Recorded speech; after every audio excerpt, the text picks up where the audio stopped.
Okay, I'm going to show you how to clean your battery post type cables and posts. On this one, I took off the ground side and there's some white corrosion on it. I went ahead and cleaned it up.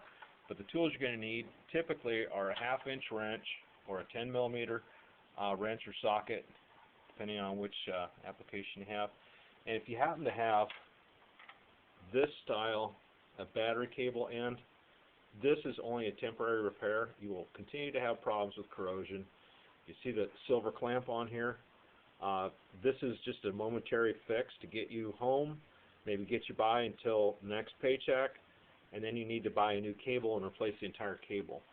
The cable needs to be sealed up inside the end so you don't get corrosion inside the wire on the end of it. Okay, to take this apart, you're going to need a wrench. Just back off the nut there. Okay, you get it loosened up a little bit, and you may have to have a pair of pliers. Give it a squeeze and a wiggle, and usually that's about all it takes, and then it comes off. Now if you look real close here, you can see some corrosion on there.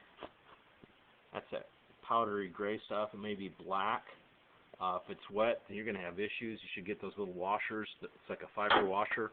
Looks like it's made out of felt. It goes underneath your cable. The fiber washer will create a barrier between the post and the battery. You don't want to have a wet battery on top. This battery is nice and dry, so that's something you want to look at. When you do a battery service, you should also clean off the outside of the battery. So if you've got some water in a jug, you can kind of rinse it off. One of the other things that you can do is use baking soda and water. Just make sure the baking soda and water mixture doesn't get down into the cells. If you have the cell type battery, this is a sealed type. The cells have caps that come off. If you're low on battery water, then you need to top it off with distilled water. Don't use just regular tap water, because the mineral content, the calcium and stuff, will degrade your battery, may even cause it to stop working. To clean the posts and the cables, you'll need a tool. Looks like this, available at most hardware stores, Walmarts, etc. This is used for the cable end, and the other end is going to be used for the post end.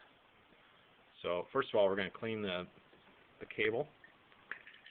It's kind of tricky doing one-handed, but you clean it like that, and it removes the corrosion that's inside there. When I pull it out, it should be nice and silvery. Nice and clean inside there. You can see that. Okay. And then put the cover back on this.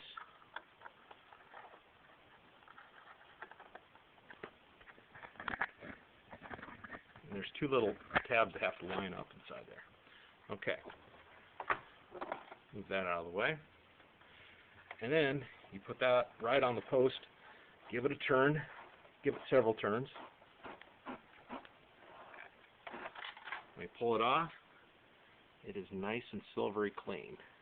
Well, you got it cleaned up good. When you put it back together, put your cable on there, tighten it up.